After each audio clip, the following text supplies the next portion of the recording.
Lo primero que es importante cuando son estudiantes virtuales, como lo van a hacer ahorita ustedes, es que debemos tener una disciplina. Voy a poner un ejemplo, yo no pretendo estarme todo el día haciendo trabajos, pero debo ponerme una meta. ¿Qué metas? Digamos que todos los días yo dedique por lo menos 2 horas del día a tal hora a hacer un trabajo de lo que me hayan dejado. Si ustedes no toman un horario, es muy difícil que ustedes puedan lograr cumplir con los objetivos de sus asignaturas. Entonces piensen que están estudiando y digan, bueno, todos los días voy a dedicarme de tal a tal hora a hacer los trabajos y deben iniciar por el trabajo que necesitan entregar más pronto. Pero si ustedes se dejan, miren, felicito a los estudiantes que entregaron los trabajos de la asignatura de conceptos y principios ambientales ya. Perfecto, precisamente por eso yo hice eso en vacaciones, para que ustedes pudieran adelantar y no les tocara pesado. Pero ahora los estudiantes que no han hecho nada, les va a tocar súper pesado porque se les acumularon varios trabajos. Entonces la disciplina es muy importante. Segundo, el ser autónomo. ¿Qué es ser autónomo? Que a mí no me tengan que decir lo que yo debo hacer y yo lo haga sin que nadie me diga. Ustedes ahorita no van a tener un profesor detrás que les va a decir no use el celular, no hable en clase, no coma, no, o sea, ustedes solitos deben tomar sus propias decisiones. El ser honesto en la virtualidad se puede prestar para muchas cosas. Cuando tengo una evaluación yo puedo decirle a alguien, deme la respuesta, yo puedo mirar el computador, pero yo estoy dejando de ser honesto conmigo mismo. ¿Por qué? Porque no estoy aprendiendo nada. Entonces, me estoy robando a mí mismo y estoy perdiendo el tiempo. Otra característica es que hay que ser conscientes de que esto no es lo mismo y que eso implica más trabajo, tanto para el profesor como para el estudiante. Y finalmente, la responsabilidad. Si ustedes se dieron cuenta, algunos de ustedes pueden entregar los trabajos más tarde. Creo que en religión algunos, yo aplacé en los tiempos, como les dije, todavía tienen plazo, pero el trabajo realmente era para antes y algunos entregaron eso después. No hay problema. ¿Por qué? Porque los profesores estamos tratando de ser muy flexibles, pero en la universidad la plataforma se cierra y se cerró. Usted ya ni siquiera tiene la posibilidad de subir el trabajo. Entonces, son anécdotas que les cuento yo, pues siendo estudiante en virtualidad y a ustedes ahorita que lo van a hacer. Vamos a hacer hoy, les voy a explicar. La idea es que hoy vamos a iniciar a ver cómo podemos participar en un foro virtual. Como no estamos en clase presencialmente, es muy difícil que acá hablemos de un tema y darle la palabra al uno, al otro, qué opina. Entonces se usa una estrategia que son los foros virtuales. ¿Qué es un foro? Un foro es una discusión que se hace a través de una plataforma, que en este caso va a ser Classroom, en la que uno da una opinión frente al tema y hace que otros opinen también, es decir, como una conversación, pero escrita. Entonces, ¿cómo son los foros virtuales? Los foros virtuales se desarrollan en una plataforma que permite la participación con comentarios, pues en este caso vamos a usar Classroom. Cuando ustedes ingresan a Classroom, lo primero que les aparece es una página donde están los anuncios que yo les he hecho. Si alguno se ha dado cuenta, todos tienen la capacidad de escribir en esa página. Simplemente ahí ponen sus palabras y ponen enviar y todos tendrían la capacidad de escribir lo que quieran ahí. Entonces, en ese espacio es que vamos a hacer los foros virtuales. ¿Cómo son los foros virtuales?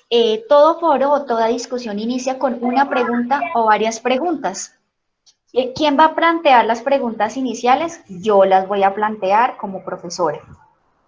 Y otra tercera característica es que cada estudiante debe participar en el foro virtual con dos aportes. Uno que es original, es decir, uno respondiendo la pregunta que hizo la profesora, pero también tiene que hacer uno respondiendo la pregunta que hizo otro estudiante. Nunca va a haber discusión si yo no dejo una pregunta para que la gente continúe la discusión. Si, por ejemplo, yo le digo, no, yo opino esto y esto es lo que creo y punto, entonces, ¿qué va a discutir el otro si no dejo nada para discutir? Y ahorita les voy a mostrar un ejemplo de cómo se hace para que ustedes tengan más razón. ¿Qué recomendaciones se hacen en cuanto a los foros virtuales? Así como en una discusión, pues primero hay que saludar, hay que ser respetuosos con los comentarios y no hay que corregir otro públicamente. Por ejemplo, si yo tengo mala ortografía y escribo hacer sin H y con S, Yo no puedo públicamente hacer quedar mal al otro, aunque vea que tiene mala ortografía, y decirle, oiga, ¿qué le pasa? Usted tiene una pésima ortografía, porque eso va a hacer sentir mal a la persona. Entonces, todo lo que sea que haga sentir mal a las personas es preferible no escribirlo, y si yo quiero hacerle una sugerencia, pues le escribo particularmente a esa persona y no públicamente. Otra Y como este característica salón es no le que gusta hacer quedar mal al resto. Sí, exactamente, eso es entonces una cochinada. hay que tener mucho cuidado con eso. Otra cosa, no sé si ustedes sepan, yo creo que sí, y es que en la virtualidad escribir en mayúsculas significa gritar. ¿Mm? Entonces, si yo escribo todo en mayúscula, yo lo que estoy haciendo es gritándole a esa persona todo lo que estoy escribiendo. O sea, que no se debe escribir todo en mayúscula. En tercer lugar, que debemos leer detenidamente las opiniones de los demás, y escogemos la que más nos llama la atención, y de esa vamos a participar. A veces uno lee opiniones que la verdad no le llaman la atención y otras que sí, entonces la idea es leer las opiniones de los demás. Al final de cada participación debe continuarse la discusión dejando una pregunta. Nunca debemos cerrar una discusión simplemente yo creo esto y punto, ya, porque nadie va a responderme. Debo dejar una pregunta. Y no deben ser preguntas que digan sí o no. Por ejemplo, yo no puedo decir ¿está de acuerdo con lo que dije? Porque la respuesta sería sí o no. Y ya, ahí terminó la discusión. Yo puedo hacer preguntas, por ejemplo, ¿cómo crees que esto va a suceder? ¿Por qué crees que sucedió tal cosa? Eso sí genera discusión. Las respuestas siempre se recomiendan que no sean largas, ni tampoco unas respuestas de 3 renglones. Las recomendaciones que sean de 7 a 15 renglones máximo, ya más de 15 la gente le da pereza leerla. Y finalmente, una recomendación que a mí también me pasó una vez un chasco con esto, y es que las participaciones es mejor hacerlas en borrador antes. Porque cuando ustedes ya envían su participación a anuncios, ya quedó ahí, ustedes ya no pueden borrarla. A mí me pasó una vez, hice un trabajo de un foro, hice mi participación y me quedó tan bien hecha, la hice en la página y se fue la luz. Y estaba en el computador de mesa y se me borró como 15 renglones que me había demorado haciendo en una hora. Profe, usted es muy de malas.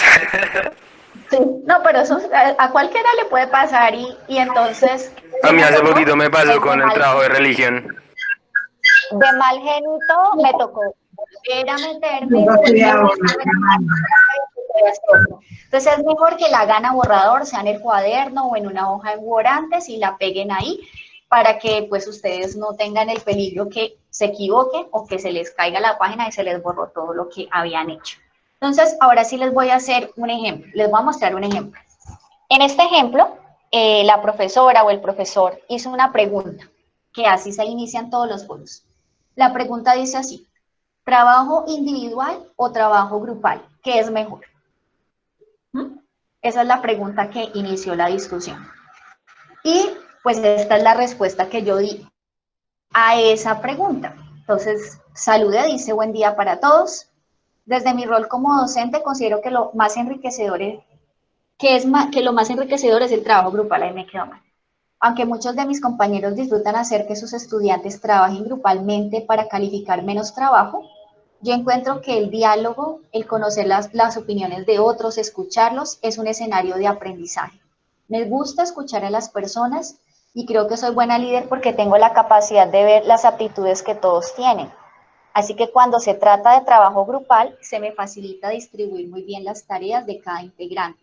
Sin embargo, no sé qué tan bien funcione en el colegio, porque lastimosamente veo que los estudiantes no sacan las ventajas del trabajo grupal.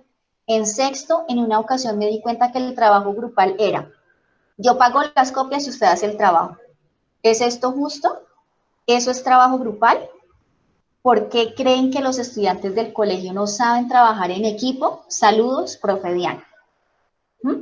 Entonces vamos a mirar en este aporte muy sencillo cómo se cumple la participación en el foro, las recomendaciones que les di ahorita. Entonces, primero, hay una pregunta del foro que es la de arriba, que esa la genera el profesor que coordinó el foro. En este caso, trabajo individual o trabajo grupal, ¿qué es mejor? Luego, ¿qué vemos? Saludo. ¿Mm? Siempre saludamos. Luego vemos 1, 2, 3, 4, 5, 6, 7, 8 renglones de lo que yo opino frente a esa pregunta. pero al final veo que yo no cierro con eso, sino que cierro con una pregunta, porque si yo no pregunto, ¿cómo alguien va a continuar la discusión? A esa pregunta que quedó al final, que dice ahí, ¿por qué creen que los estudiantes del colegio no saben trabajar en equipo? Se le llama pregunta generadora. ¿Por qué se le llama pregunta generadora? Pues porque a través de esa se genera más discusión. Y al final vemos una despedida, que en este caso yo puse saludos, profe Diana, pero otro puede poner chao, nos vemos, o gracias por participar, o sea, cada uno es libre de cómo hace esto. Esto que ustedes están viendo ahí sería un aporte original, es decir, es mi opinión, de cero, de la pregunta que me dio el profesor, es mi opinión, eso se le llama aporte original o aporte auténtico. Este sería lo primero que debemos hacer, responder una de las preguntas que yo les dé del tema.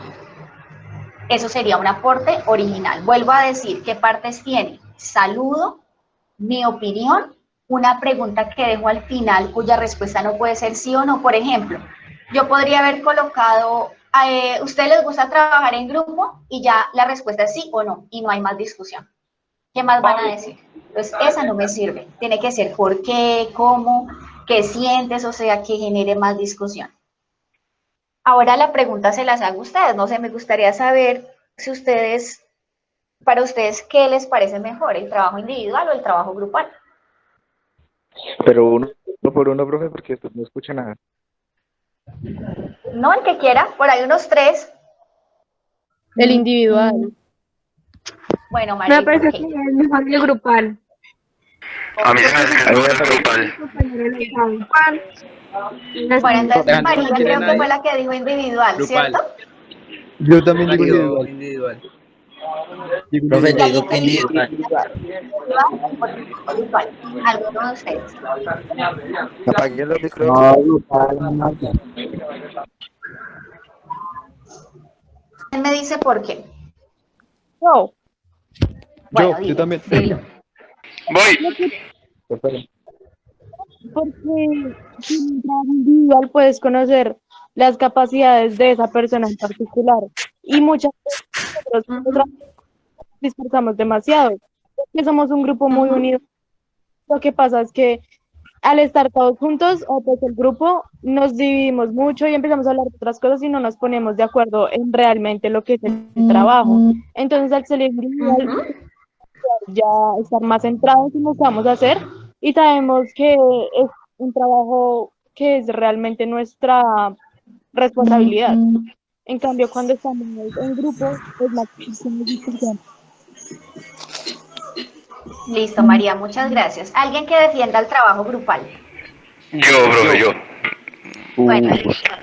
Brahan y Andrés. Brainer y Bueno, voy primero. No, yo defiendo. Voy Bueno, primero. Yo defiendo individual. Bueno, pues a mi opinión yo diría que es mejor el trabajo grupal en cuanto al soporte de lo que se está haciendo. Supongamos, yo estoy haciendo algo y por X o Y razón, motivo y circunstancia, algo me faltó. Entonces ese otro alguien me puede decir, venga, faltó esto de mi grupo y pues terminamos y siempre, o sea, es un ejemplo claro del dos cerebros piensan mejor que uno. Entonces pues es como siempre va a haber una lluvia de ideas y siempre se va a tomar la mejor idea para pues crear una muy buena. Entonces pues para mi opinión siempre va a haber como ese soporte en cuanto a todo. Listo, André, muchas gracias. Brahan. Pues yo soy a pro del trabajo individual, ya que no se destruye equitativamente los cargos, ¿no? Siempre es uno el que hace todo el trabajo y los otros simplemente se observan. Es completamente disfuncional porque no se destruye equitativamente. Así que el mérito se lo lleva el grupo, pero en realidad es uno el que hizo todo. Y así es mayoritariamente, ese es mi aporte. Listo, Pero muchas gracias. depende Entonces, miren, del carácter que tenga. exacto. Entonces, miren, con una sola pregunta tuvimos un poquito de tiempo que les di para que participaran todas las opiniones que podemos encontrar. Eso que ustedes dijeron ahorita sería el aporte original, es decir, ustedes respondiendo la pregunta que dio inicialmente el profesor. Ahora, lo que continúa es el aporte de la respuesta a la pregunta generada por el que respondió. Voy a poner el ejemplo. Acá la profesora dice, dejó una pregunta generadora que dice, ¿por qué creen que los estudiantes del colegio no saben trabajar en equipo? Y miren, Este sería el segundo aporte que tendrían que hacer ustedes, que es la respuesta de la pregunta de otra persona, no de la pregunta inicial, sino de la pregunta de otra persona. Entonces, miramos acá esta respuesta de un estudiante, dice, hola, como dice la profe Diana, a veces uno sí hace eso. Hay veces que uno no quiere trabajar y simplemente se hace con alguien que sabe y entiende el tema y ya. Cuando uno entiende y el compañero también, lo que hacemos es que nos dividimos. Yo hago la primera, usted hace la segunda y eso. Respondiendo la pregunta a la profesora, yo creo que nosotros no sabemos trabajar en grupo porque no confiamos en los demás que lo que hagan les quede bien o porque nunca nos han enseñado cómo trabajar en equipo. Yo prefiero hacerme solo porque estoy seguro que lo que hago está bien. Además, uno pierde tiempo reuniéndose a hacer trabajos porque no podemos, nos ponemos a ver videos, Face o jugar y al final uno termina no haciendo nada. ¿Y ustedes alguna vez han hecho un trabajo en grupo donde todos trabajaran y que les haya ido bien? ¿Por qué creen que el grupo sí funcionó? Entonces, ahí dice Juan, terminó ahí. Entonces vamos a identificar en este aporte, que no es original, sino es en respuesta a otro aporte, los componentes. ¿Dónde está el saludo? Que es el primer componente. Al principio. Perdido. ¿Cierto? Listo, hola, listo. Ese fue el saludo de ese estudiante. El texto, entonces miramos si cumple con los requisitos. Dije que de 7 a 15 renglones. Ahí van 12 renglones con la pregunta. Seguimos, ¿dónde está la pregunta? ¿Cuál es la pregunta generadora? La de si les ha funcionado y por qué. ¿Que por qué los estudiantes no pueden estudiar? ¿Por qué no saben Si estudiar en es una grupo? buena O pregunta hacer o trabajos en no es grupo. una, o sea, si genera más discusión o no. Sí genera una discusión porque, Sí, claro. aunque es algo de sí o no, preguntan por qué, que es una pregunta abierta. Sí, sí, por supuesto, porque abre camino, o sea, tiene que responder por qué. Perfecto. Entonces, ustedes, y la despedida, en este caso, pues él no dijo saludos, que estén bien, sino simplemente puso su nombre, Juan. Esto es un ejemplo de un aporte en un foro que no es original, sino en respuesta al aporte de otra persona. ¿Por qué les estoy enseñando hoy a hacer foros?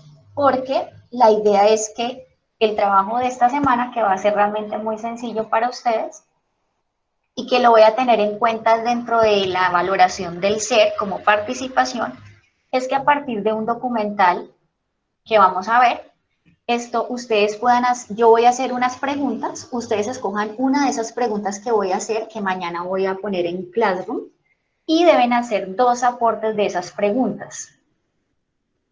Pueden hacerlo, por ejemplo, pueden escoger 2 preguntas y en una pregunta hacer el aporte original, o sea, responder la pregunta que yo le haga, y en otra pregunta de otro compañero, responder esa pregunta del compañero. O sea, ¿cuál es la idea? ¿Cuál es la tarea hoy?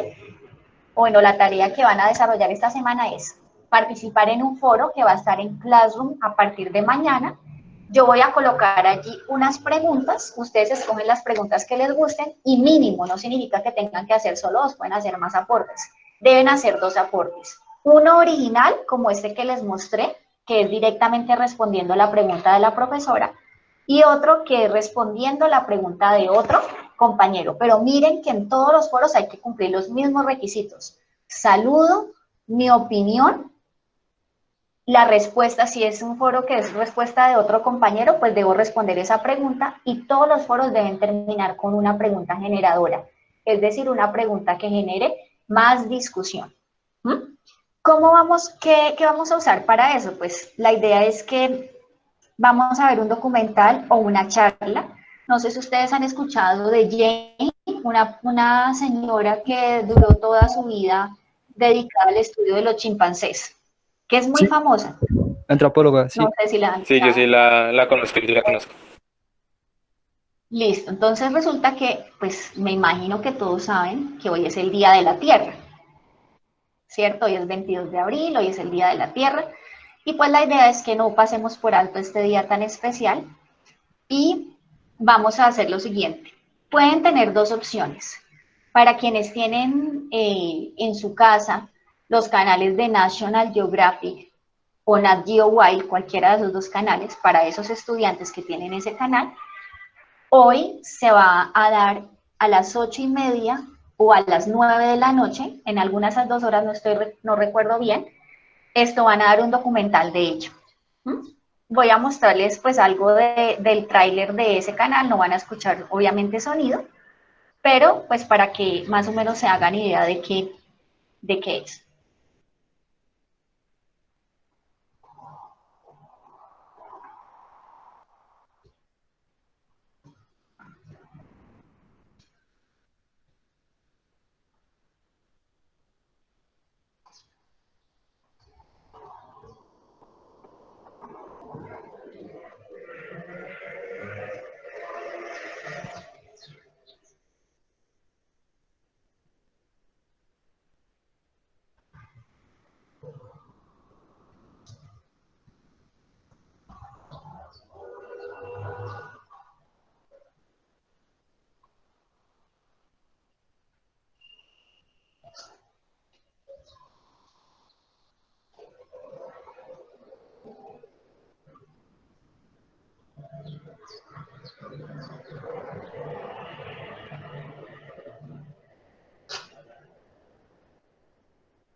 Entonces es un documental del 2017 y lo van a proyectar hoy en Nat Geo y en Nat Geo Wild y en National Geographic Channel.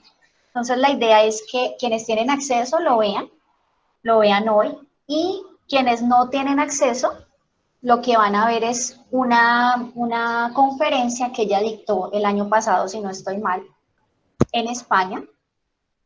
Y en esa conferencia también, pues, realmente es muy interesante todo lo que a ella le preguntan, o sea que tienen dos opciones. Entonces miramos aquí. Profe, La primera ¿y opción si es ya, que y si ya lo vi? Yo creo haber visto ah, pues documental mejor, o hace... sea, que ya, significa que puedes ver entonces la conferencia. ¿Mm? Entonces, Sí. de 8:39 vamos a ver los que tienen Nat Geo Wild o National Geographic, van a ver el documental. Es que creo que no sé en cuál es a las 8:30 y en cuál a las 9, o sea que tienen que estar pendientes. Y los que no tienen esos canales deben ingresar a este enlace que yo lo voy a subir a anuncios, y ahí van a escuchar la conferencia de ella que se llama Lecciones de vida de un espíritu indomable, que es una conferencia del Banco BBVA. Ellos hacen conferencias muy interesantes y vamos a verla. Y mañana yo haría las preguntas para que ustedes inicien la discusión durante toda la semana hasta el día martes. O sea, tienen de mañana hasta el martes de la próxima semana para hacer sus aportes. Igual esto es voluntario, es un trabajo voluntario, es más para subir su nota en participación.